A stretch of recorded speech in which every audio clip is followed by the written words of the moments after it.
जातीप्रथेचे निर्मूलन, ॲनिहिलेशन of caste, हिंदूची जातीप्रथा व ती मोडण्याचा मार्ग, महात्मा गांधी यांचे परीक्षण व त्याला डॉक्टर बाबासाहेब आंबेडकरांचे उत्तर. सत्य हे सत्य आणि असत्य हे असत्य जाणा तथागत गौतम बुद्ध.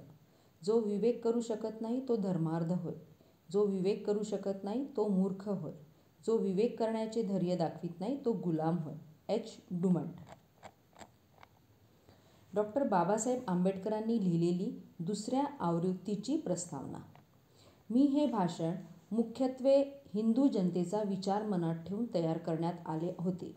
लाहोरच्या जातपात तोडक मंडळासाठी मी तयार केलेल्या या भाषणाचे हिंदू जनतेकडून आश्चर्यकारकरित्या उत्साहपूर्ण स्वागत झाले आहे.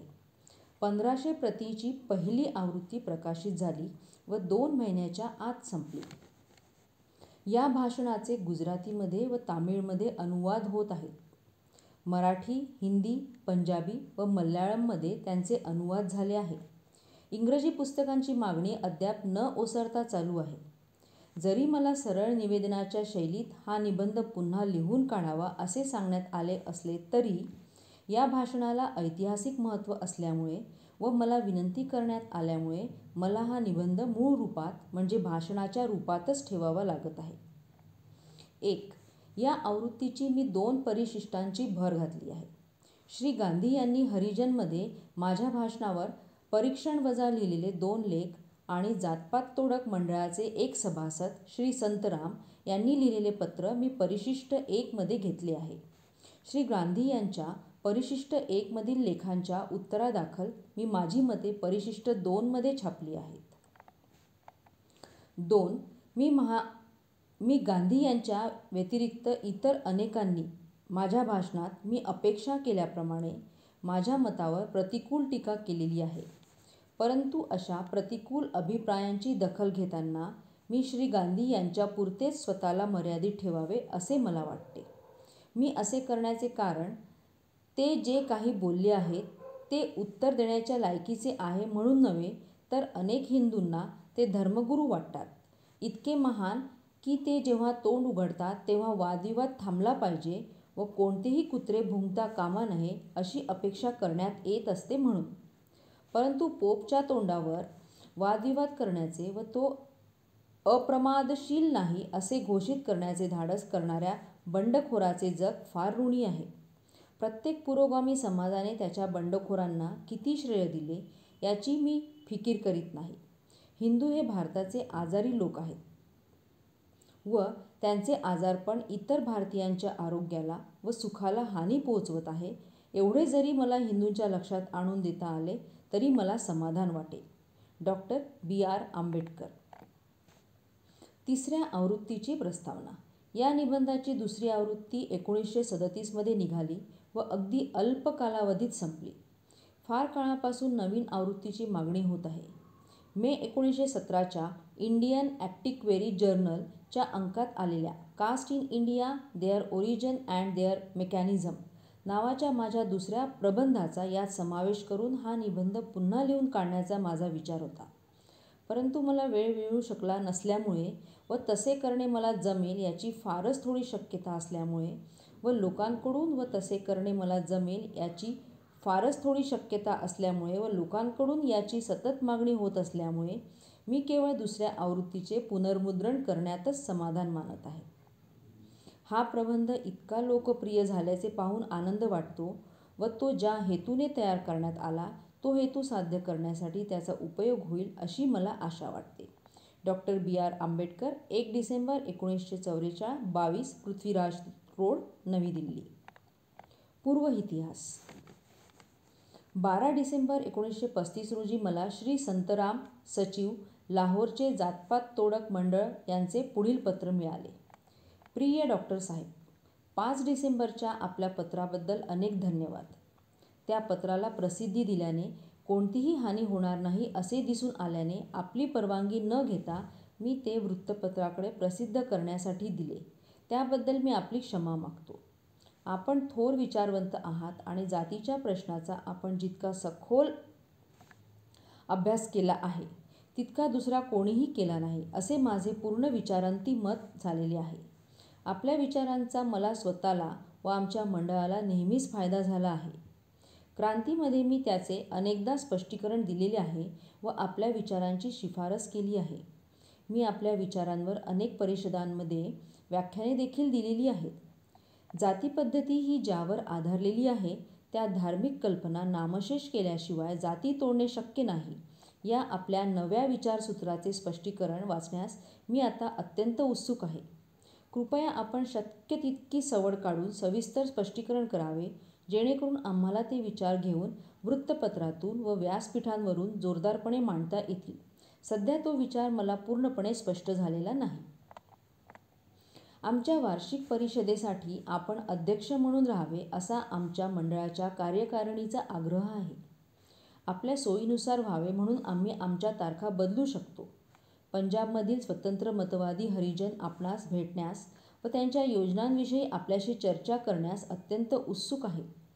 म्हणून तुम्ही जर आमच्या विनंतीचा कृपावंत होऊन स्वीकार केलात व परिषदेला उपस्थित राहण्यासाठी लाहोरला आलात तर त्यामुळे दुहेरी हेतू साध्य होईल. ज्यांचे मतभेद आहे अशा सर्व हरिजन पुढाऱ्यांना आम्ही आमंत्रित करू व त्यांना आपले विचार ऐकवण्याची आपणास संधी मिळेल.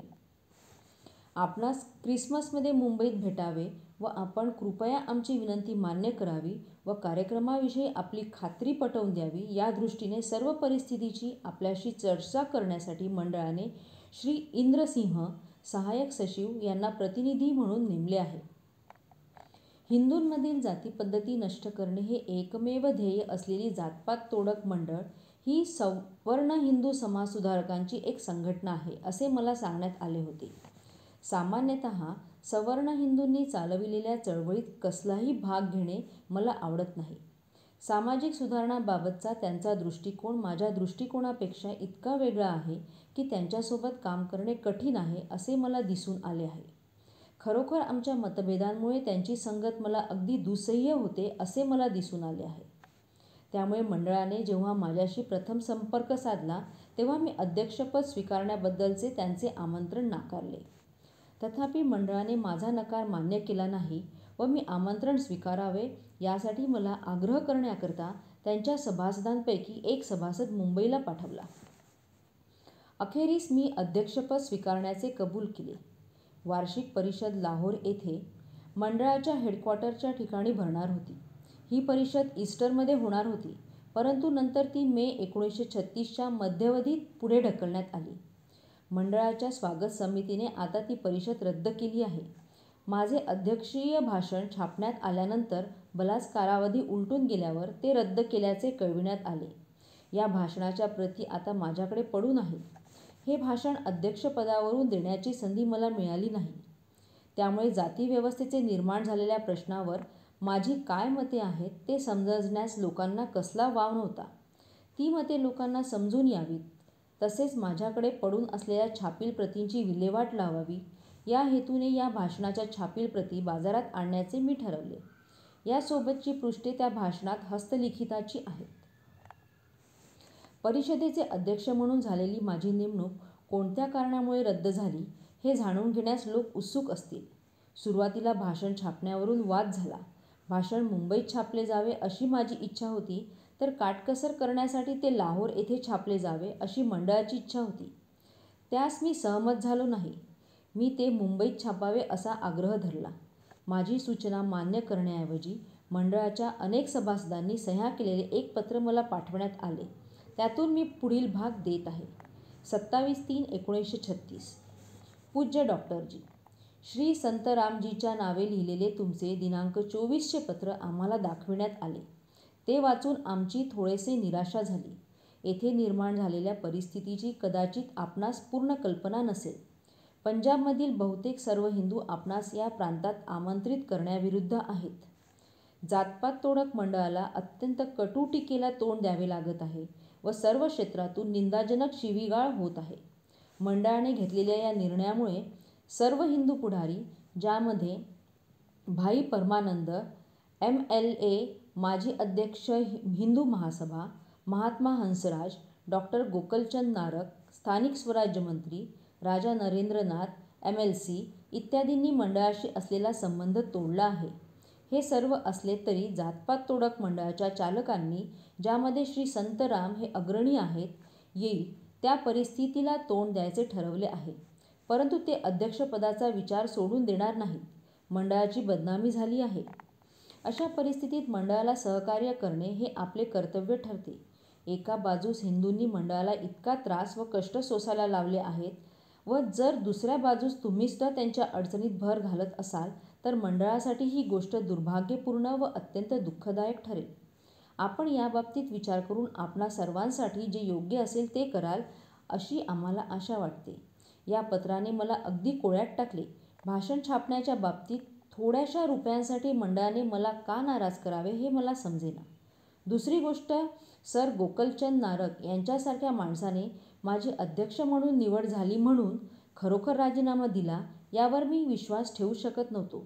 कारण मला खुद्द सर गोकलचंद यांचेच पुढील पत्र आले होते. 7/12/1936, 5 मॉन्टोगमेरी रोड, लाहोर. प्रिय डॉक्टर आंबेडकर, ईस्टरच्या सुट्टीत लाहोर येथे भरणाऱ्या जातपात तोडक मंडळाच्या येत्या वार्षिक सभेत आपण अध्यक्ष राहण्यास मान्यता दिल्याचे जातपात तोडक मंडळाच्या कार्यकर्त्यांकडून समजले, त्याचा मला आनंद वाटतो. आपण लाहोर येथे असाल तेव्हा आपण जर माझ्याकडे उतरलात तर मला फार आनंद वाटेल. भेटी अंती अधिक. आपला गो. च. नारंग. यातील सत्य काहीही असो, मी या दडपणाला बळी पडलो नाही. माझे भाषण मुंबईत छापले जावे असा माझा आग्रह आहे हे मंडळास आढळून आले तरी मंडळाने माझा प्रस्ताव मान्य करण्याऐवजी याबाबतीत व्यक्तिशः बोलणी करण्यासाठी श्री हरभगवान यांना मुंबईस आले. मी जेव्हा श्री हरभगवान यांना भेटलो तेव्हा मला असे दिसून आले की त्यांना या प्रश्नाबाबत काहीच म्हणायचे नव्हते. भाषणाच्या मुद्रणाबाबत खरोखर ते इतके अनभिज्ञ होते की आमच्या संभाषणात त्यांनी ते मुंबईला छापावे की लाहोरला या संबंधात वाच्यता देखील केली नाही. त्यांना केवळ भाषणातील आशय जाणून घेण्याची उत्कंठा होती. तेव्हा लाहोर येथे भाषण छापून घेण्यामागे मंडळाचा मुख्य उद्देश पैसे वाचवण्याचा नसून भाषणातील आशय जाणून घेण्याचा होता याची मला खात्री पडली. मी त्यांना एक प्रत दिली. त्यातील काही भाग त्यांना फारसा आवडला नाही. ते लाहोरला परतले. लाहोरवरून त्यांनी मला पुढील पत्र पाठवले. लाहोर, तारीख 14 एप्रिल 1936. प्रिय डॉक्टर साहेब, मुंबईवरून मी 12 तारखेला लाहोरला परत आलो. परंतु रेल्वे प्रवासात घालवलेल्या सलग 5-6 रात्री मला झोप येऊ न शकल्यामुळे मी अस्वस्थ आहे. मी इकडे आल्यावर आपण अमृतसरला येऊन गेल्याचे समजले. मला जर बरे वाटत असते तर मी आपणास तेथे भेटलो असतो. मी आपले भाषण श्री संतराम यांच्याकडे भाषांतरासाठी दिले आहे. ते त्यांना फार आवडले. परंतु 25च्या आधी छापण्यासाठी त्यांना भाषांतर करून होईल की नाही याची त्यांना खात्री नाही. काहीही असो, त्याला विस्तृत प्रसिद्धी मिळेल आणि ते हिंदूंना त्यांच्या झोपेतून जागे करील याची आम्हाला खात्री आहे. मुंबईत मी तुमच्या निदर्शनास आणलेल्या उतार्यावर आमच्या काही मित्रांनी कुशंका काढली. त्यांना ही परिषद कोणताही अनुचित प्रकार न घडता पार पाडावयाची असल्याने त्यांनी तात्पुरत्या काळापुरता वेद हा शब्द आपल्या भाषणातून वगळण्यात यावा असे सुचविले आहे. मी हे सर्व तुमच्या सद्बुद्धीवर सोपवतो. तथापि आपल्या समोपराच्या परिच्छेदांमध्ये या भाषणात व्यक्त झालेली मते ही तुमची स्वतःची आहेत आणि त्यांची जबाबदारी मंडळावर येत नाही हे स्पष्ट कराल अशी मी आशा करतो. माझ्या या विधानाचे आपण वाईट वाटून घेणार नाही व आपण आपल्या भाषणाच्या 1000 प्रती आम्हास पाठवाल अशी आशा करतो. त्या प्रतींचे अर्थातच आम्ही पैसे देऊ. या संबंधात मी आपणास आजच तार केली आहे. त्यासोबत ₹100चा धनादेश जोडलेला आहे. कृपया त्याची पोच द्यावी व तुमचे बिल आमच्याकडे सवडीने पाठवावे. मी स्वागत समितीची एक बैठक बोलावलेली आहे. तिचा निर्णय मी आपणास तत्काळ कळवीन. मुंबईच्या वास्तव्यात आपण मला दाखवलेल्या आपुलकीबद्दल व आपले भाषण तयार करण्यास आपण घेतलेल्या प्रचंड परिश्रमांबद्दल आपले हार्दिक आभार. खरोखर आपल्या उपकाराचे आमच्यावर ओझे झाले आहे. आपला विश्वासू हरभगवान. कृपया मुद्रण होताच भाषणाच्या 2 प्रती पॅसेंजर रेल्वेने पाठवाव्यात, जेणेकरून त्या वर्तमानपत्रांकडे प्रसिद्धीसाठी पाठवता येतील. या पत्रानुसार मी मुद्रकाला माझे हस्तलिखित सुपूर्द केले व 100 प्रती छापण्याची त्याला ऑर्डर दिली 8 दिवसांनी श्री हर भगवान यांचे मला दुसरे पत्र आले, ते मी खाली उद्धृत करीत आहे. लाहोर, दिनांक 22/4/1936. प्रिय डॉक्टर आंबेडकर, आम्हास आपली तार व पत्र मिळाले त्याबद्दल आम्ही आभारी आहोत. आपल्या इच्छेनुसार आम्ही पुन्हा आमची परिषद पुढे ढकलली आहे. परंतु पंजाबमध्ये दिवसानुदिवस हवेत सारखा उष्म वाढत असल्यामुळे ती जर 25 व 26 रोजी घेतली तर अधिक चांगले होईल असे आम्हाला वाटते. मेच्या मध्यात पुष्कळ गरम होईल व दिवसा बैठकी घेणे फारसे सुखद व आरामदायक असणार नाही. तथापि जर ती मेच्या मध्यात घेण्यात आली तर ती आरामदायक असणार नाही.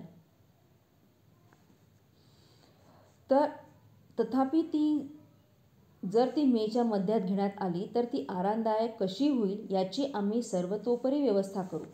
तथापि एक गोष्ट आपल्या लक्षात आणून देणे आम्हास भाग पडत आहे. धर्मांतराच्या तुमच्या घोषणेच्या बाबतीत आमच्यापैकी काही लोकांनी कुशंका काढल्याचे मी जेव्हा आपणास सांगितले होते, तेव्हा तो मुद्दा निसंशयपणे मंडळाच्या कार्यक्षेत्राबाहेरचा आहे आणि त्या संबंधात आमच्या व्यासपीठावर काहीही बोलण्याची आपली इच्छा नाही असे आपण मला म्हणाला होता, हे आपणास आठवत असेल. त्याचबरोबर आपल्या भाषणाचे हस्तलिखित जेव्हा सुपूर्द करण्यात आले तेव्हा तोच आपल्या भाषणाचा मुख्य भाग असून समारोपाची केवळ 2-3 परिच्छेदांची त्यात भर घालावयाची राहिली आहे असे आपण मला आश्वासन दिले होते. आपल्या भाषणाचा दुसरा भाग मिळाल्यावर आम्हाला आश्चर्य वाटले. त्यामुळे आपले भाषण एवढे लांबलचक होईल की फारच थोडे लोक ते पूर्णपणे वाचतील अशी आम्हाला भीती वाटते. शिवाय आपण त्यामध्ये अनेक वेळा आपण हिंदू धर्माच्या बाहेर पडण्याचे ठरवले असल्याचे व हिंदू म्हणून ते आपले शेवटचे भाषण असल्याचे म्हटले आहे.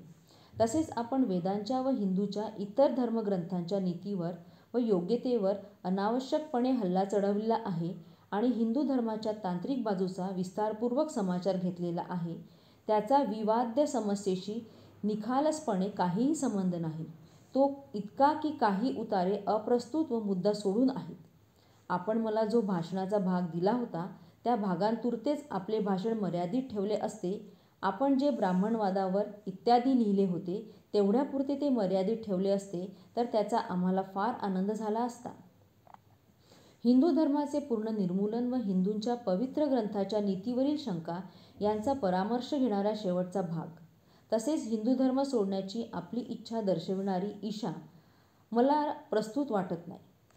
त्यामुळे मी परिषदेला जबाबदार असलेल्या लोकांच्या वतीने आपणास अत्यंत नम्रपणे अशी विनंती करतो की वर उल्लेख केलेले उतारे आपण वगळावेत व मला जे भाषण आधी दिले होते भाषण संपवावे किंवा ब्राह्मणवादावर आणखी काही परिच्छेदांची हवी तर त्यात भर टाकावी. त्याचप्रमाणे तेथेच जे भाषण संपवावे किंवा ब्राह्मणवादावर आणखी काही परिच्छेदांची हवी तर त्यात भर टाकावी. भाषण विनाकारण प्रक्षोभक व चिमटे काढणारे बनविण्यात काही शहाणपणा नाही असे आम्हाला वाटत नाही. आमच्यापैकी कित्येकजण आपल्या भावनेशी सहमत आहेत आणि हिंदू धर्माची पुनर्रचना करण्यासाठी आपल्या झेंड्याखाली येऊ इच्छित आहेत. जर आपण आपल्या विचाराची माणसे एकत्र आणायचे ठरवले तर सुधारकांच्या आपल्या सैन्यात पंजाबमधून मोठ्या प्रमाणावर लोक सामील होतील याची मी खात्री देऊ शकतो. वास्तविक आम्हाला असे वाटले होते की जातीपद्धतीच्या पापाचा नाश करण्यासाठी विशेषतः आपण या विषयाचा सखोल अभ्यास केलेला असल्यामुळे आपण आमचे नेतृत्व कराल आणि क्रांती घडवून आणाल व या अवाढव्य कार्यात प्रेरणास्थान बनून आमचे हात बळकट कराल.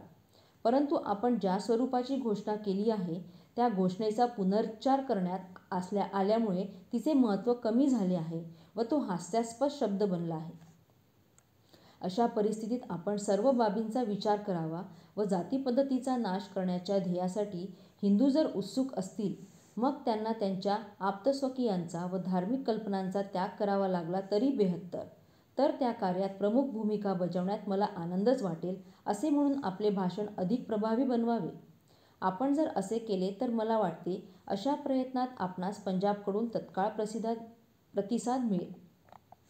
आम्हाला आधीच पुष्कळ खर्च झालेला आहे व आमळाला टांगलेल्या मनस्थितीत ठेवले गेलेले आहे. अशा प्रसंगी आपण जर आम्हाला मदत केली व वरीलप्रमाणे आपण आपल्या भाषणाला मर्यादा घालण्यासाठी ते संक्षिप्त केले आहे असे जर आम्हाला उलट टपाली कळवले तर मी आपला कृतज्ञ राहीन.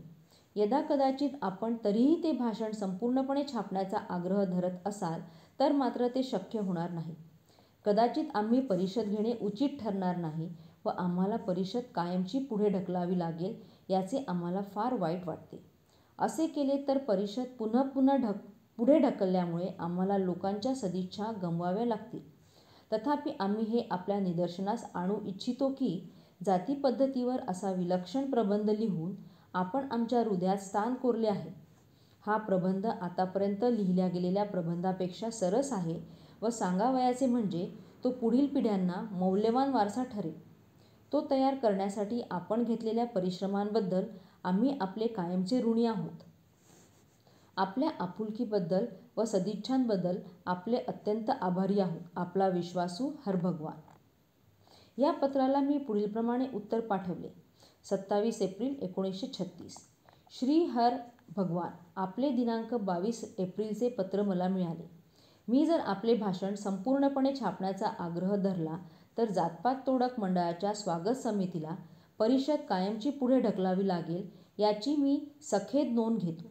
उत्तरादाखल मला आपणास असे कळविण्याचे आहे की जर परिस्थितीला अनुरूप असे कार्य करण्यासाठी भाषणात काटछाट करण्याचा मंडळाचा आग्रह असेल तर परिषद रद्द झालेली मला देखील चालेल.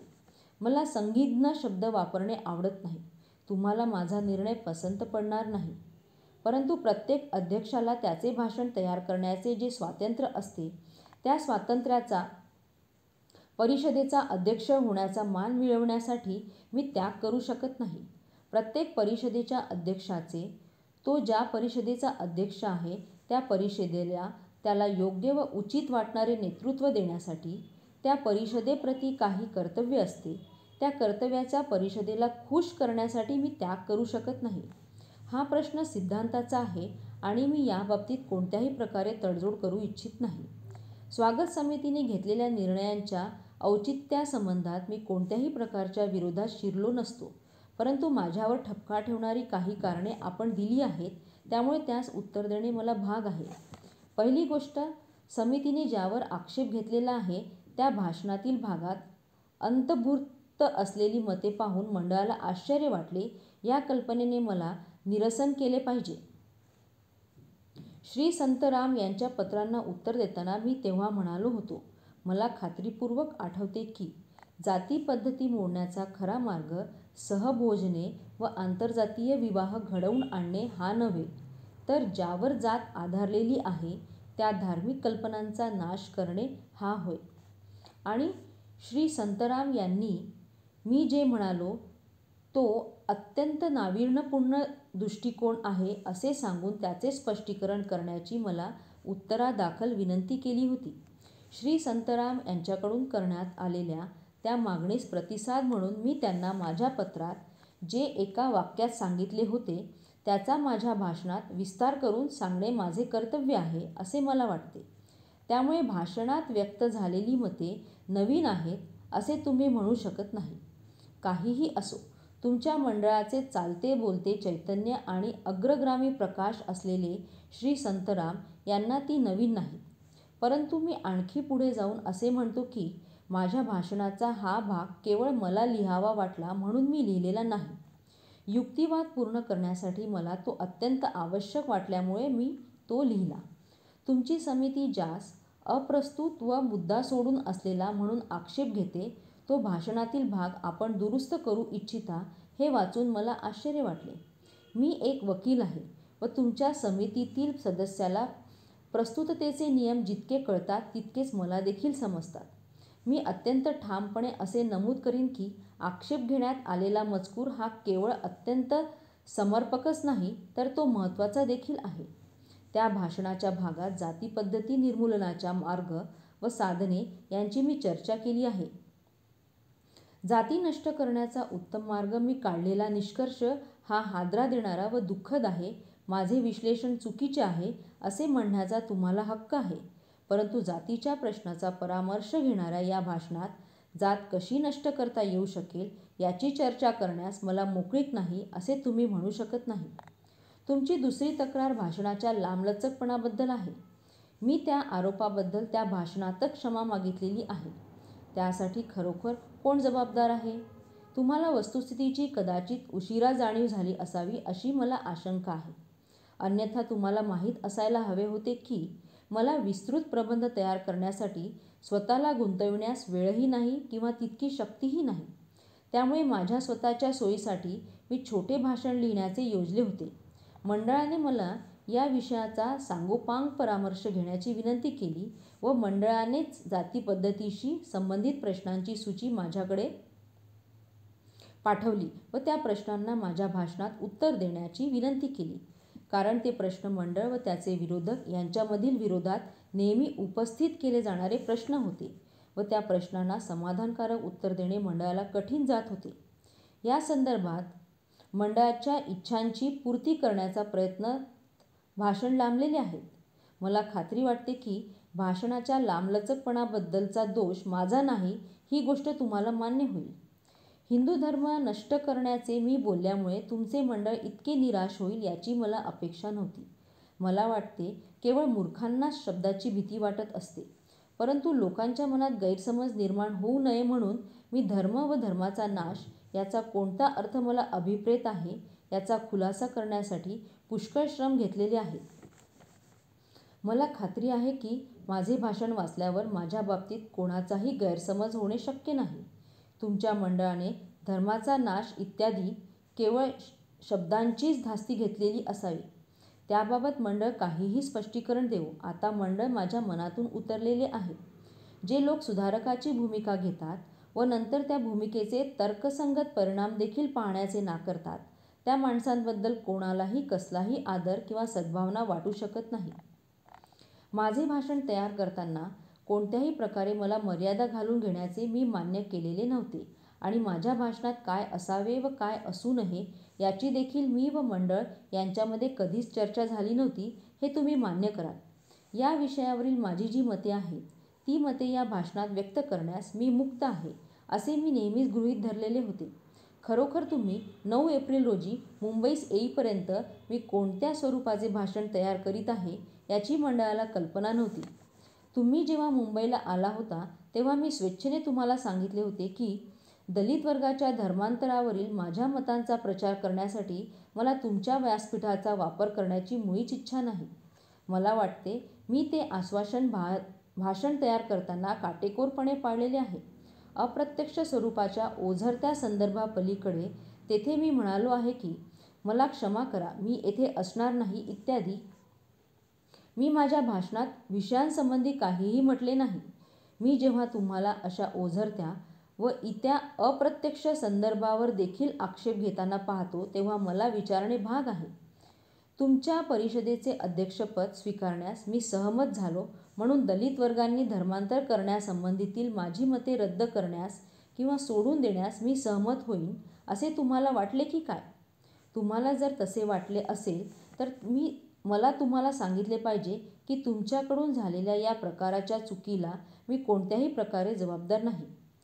तुमच्यापैकी कोणीही मला जरा जरी सूचना दिली असती की मला अध्यक्ष निवडून जो सन्मान तुम्ही देणार होता त्याच्या बदल्यात धर्मांतराच्या माझ्या कार्यक्रमावरील माझ्या श्रद्धेचा मला त्याग करावा लागणार आहे तर मी तुम्हाला अगदी स्पष्ट शब्दात सांगितले असते की तुमच्याकडून मिळणाऱ्या कोणत्याही मानसन्मानापेक्षा मी माझ्या विचारांची अधिक काळजी घेतो.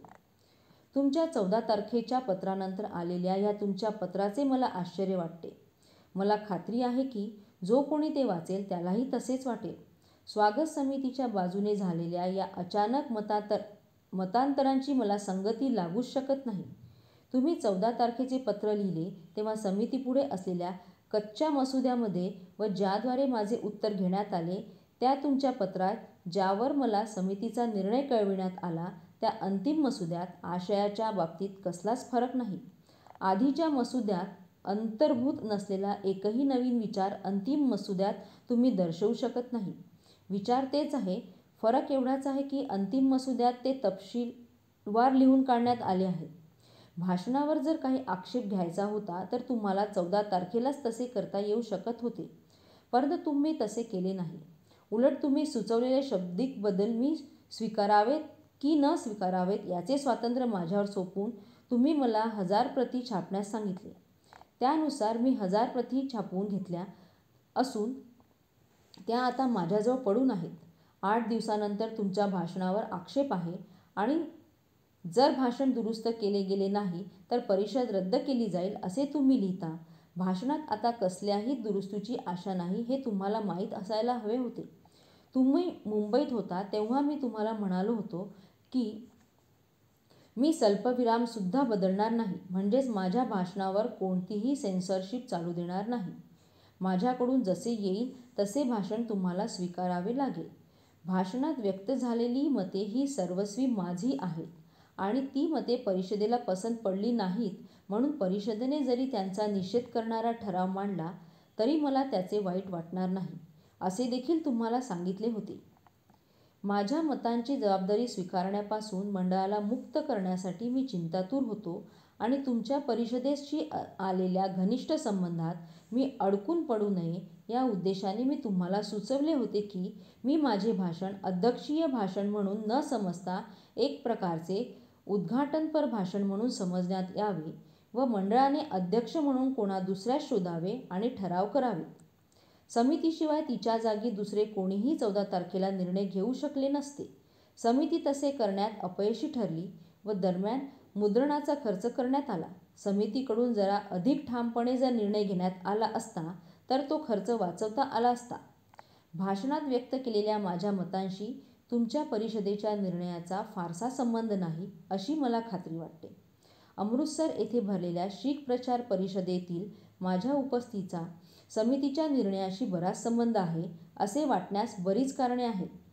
14 व 22 एप्रिल यामध्ये समितीने दर्शवलेल्या या अचानक मतांतरांचे दुसरे कोणतेही समाधानकारक स्पष्टीकरण असू शकत नाही.